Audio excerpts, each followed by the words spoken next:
حروب والے پاکستانی کیسے واپس جا سکتے ہیں؟ کورونا وائرس سے بچاؤ اور اس کے پھیلاؤ کو روکنے کے لیے دنیا بھر کی طرح سعودی عرب میں بھی احتیاطی تدابیر کے تحت کئی پابندیاں عائد کی گئی ہیں۔ سعودی عرب میں مقیم پاکستانیوں کی بڑی تعداد نے اردو نیوز کے توسط سے اپنے مسائل بیان کیے جو سفارتخانے اور قونصلیٹ تک پہنچائے جاتے ہیں۔ قارئین کی طرف سے موصول ہونے والے سوالات اردو نیوز نے جدہ میں پاکستان کے قونصل جنرل خالد مجید کو ارسال کیے اور جوابات کے لیے ان کے ساتھ سیشن رکھا۔ سوال: وہ پاکستانی جن کا حروب لگا ہوا ہے ان کی واپسی کا طریقہ کار کیا ہے؟ جواب: قونصل جنرل پاکستان نے سوال کے جواب میں بتایا اگر کسی کا حروب لگا ہوا ہے اور وہ شخص کفیل سے رجوع کرے تو کفیل 20 دن کے اندر بغیر کسی جرمانے کے اس کا حروب ہٹا سکتا ہے۔ انہوں نے مزید کہا ہے کہ سعودی قوانین کے مطابق جب اگر 20 دن سے زیادہ ہو جائے تو لیبر کورٹ حروب ہٹانے کا مجاز ہے۔ اگر لیبر کورٹ کے سامنے ثابت ہو جائے کہ حروب غلط لگا ہے تو حروب ہٹا دیا جاتا ہے۔ اگر کفیل حروب نہ ہٹائے اور لیبر کورٹ میں بھی حروب غلط ثابت نہ ہو تو ایسے شخص کو ترحیل کے ذریعے اپنے وطن واپس بھیج دیا جاتا ہے۔ قونصل جنرل کا کہنا تھا اگر کوئی حروب شدہ فرد شدید بیمار ہے تو ہسپتال کے تصدیق شدہ کاغذات، کفیل کی طرف سے NOC اور قونصلیٹ یا ایمبیسی کی جانب سے گزارشی خط کی توسط سے شمیسی کے ذریعے وطن واپس جا سکتا ہے۔ دریں اثنا ریاض میں پاکستانی سفارت خانے کے افیشل فیس بک پیج پر کی گئی پوسٹ کے مطابق حروب والے سفارت خانے سے برقع خطاب اپنا کارآمد پاسپورٹ اور پاکستانی واپسی کا ٹکٹ لے کر ترحیل سے خروج لگوا سکتے ہیں۔ ترحیل سے خروج مفت لگتا ہے۔ یاد رہے کہ حروب پر واپس جانے والا کم از کم 3 سال تک سعودی عرب واپس نہیں آ سکتا۔ سوال: حروب کیا ہے؟ سعودی عرب میں وزارت محنت کفیل سے فرار ہونے والے کارکن کے لیے قانونی اصطلاح حروب استعمال کرتی ہے۔ حروب کے لفظی معنی فرار کے ہیں، یعنی فرار ہونا۔ کوئی بھی غیر ملکی جو اپنے آجر کے زیر کفالت ہو یعنی اس کے ورکر ویزے پر مملکت آیا ہو اور اپنے کفیل کے پاس کام کرنے کی بجائے فرار ہو کر کہیں اور کام کرے، یہ غیر قانونی عمل ہے جس پر قانونی کارروائی ہوتی ہے اور ایسے کارکن کا حروب درج کیا جاتا ہے۔ سعودی قانون محنت میں کسی بھی کارکن کا فرار ہونا سب سے بڑا جرم تصور کیا جاتا ہے۔ اگر حروب یعنی فرار کے الزام کو 15 دن کے اندر ختم کرایا جائے تو اس کے بعد کمپیوٹر خود کار طریقے سے اس کو افراد کو مستقل بنیادوں پر بلاک کر دیتا ہے۔ جن افراد کا حروب لگایا جاتا ہے ان کے فنگر پرنٹس اور دیگر معلومات سعودی عرب کے تمام ہوائی اڈوں، بڑی چوکیوں اور بندرگاہوں پر جوازات کے سسٹم میں خود کار طریقے سے فیڈ ہوتے ہیں۔ کورونا وائرس کے باعث بدلتی صورتحال میں حروب والے افراد میں بیشتر وطن واپس جانا چاہتے ہیں لیکن حروب لگنے کے باعث سفر نہیں کر سکتے۔ حروب والے بیشتر افراد لیبر سے تعلق رکھتے ہیں۔ لاک ڈاؤن کے دوران کام کی بندش کے بعد انہیں مالی مشکلات کا بھی سامنا ہے۔ تو سعودی عرب کے 5 علاقوں میں جمعے اور ہفتے کو بارش متوقع۔ سعودی محکمہ موسمیات نے کہا ہے کہ جمعے اور ہفتے کو سعودی عرب کے 5 علاقوں میں گرج چمک کے ساتھ بارش متوقع ہے۔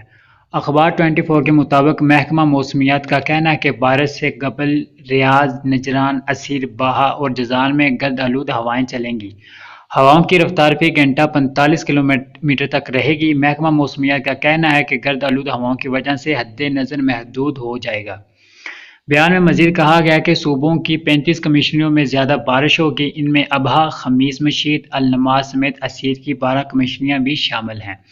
جازان کی 9 کمیشنریوں، باہا کی 6 کمیشنریوں، نجران کی 4 اور ریاض کی 3 کمیشنریوں میں بارش کا سلسلہ رہے گا۔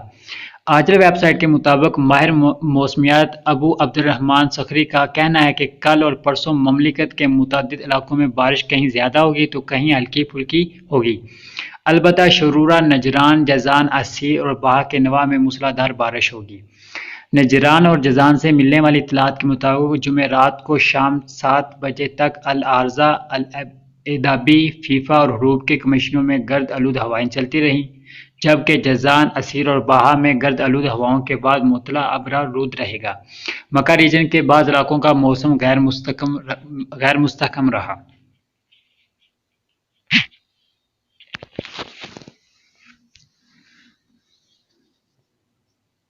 سعودی عرب کے خلاف بڑھنے والا ہاتھ کاٹ دیا جائے گا۔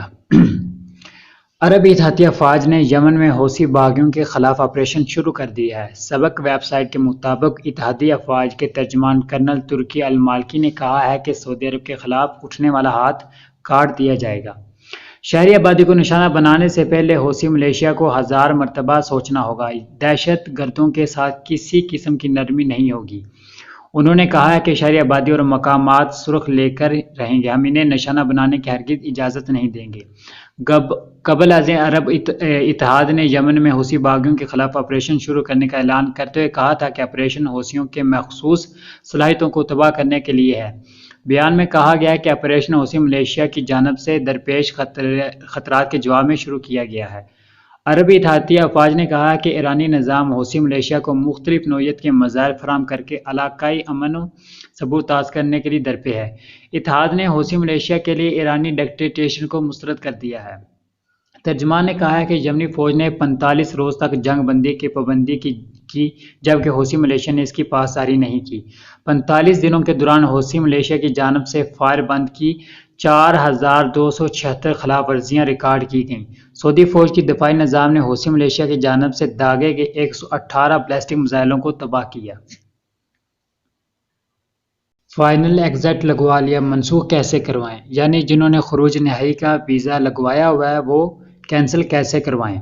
سعودی محکمہ پاسپورٹ نے کہا ہے کہ خروج نہائی فائنل ایگزٹ کے منسوخی کے لیے اقامے کا مؤثر ہونا ضروری ہے۔ اگر خروج نہائی لینے کے لیے 60 روز کے اندر سفر نہ کیا تو 1000 ریال جرمانہ ہوگا۔ آجل ویب سائٹ کے مطابق ان دنوں ایسے ہزاروں غیر ملکی سعودی عرب کے مختلف صوبوں، کمشنریزوں اور تحصیلوں میں پھنسے ہوئے ہیں جنہوں نے خروج نہائی فائنل ایگزٹ لگوا لیا تھا، تاہم بین الاقوامی پروازوں پر پابندی سمیت مختلف اسباب کے پیش نظر وہ سفر نہیں کر سکے۔ محکمہ پاسپورٹ کے مطابق فائنل ایگزٹ لگنے کے 60 روز کے اندر سفر کرنا ضروری ہوتا ہے۔ اگر کسی شخص نے فائنل ایگزٹ لگوا کر 60 روز کے اندر سفر نہ کیا تو اس پر جرمانہ عائد ہوگا۔ بیان میں محکمہ پاسپورٹ نے مزید کہا کہ اگر کوئی شخص فائنل ایگزٹ لگوانے کے بعد اسے منسوخ کروانا چاہے تو ایسا ممکن ہے، تاہم یہ اسی وقت ممکن ہو سکے گا جب فائنل ایگزٹ منسوخ کرانے کا امیدوار مؤثر اقامہ ہولڈر ہو، یعنی اس کے پاس اقامے کا ویلڈ ہونا ضروری ہے۔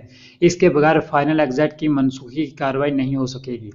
یاد رہے کہ تارکین ویزے کے مؤثر ہونے کا پتہ آن لائن لگا سکتے ہیں۔ ابشر یا مقیم کے ذریعے فائنل ایگزٹ منسوخ کرائے جا سکتے ہیں۔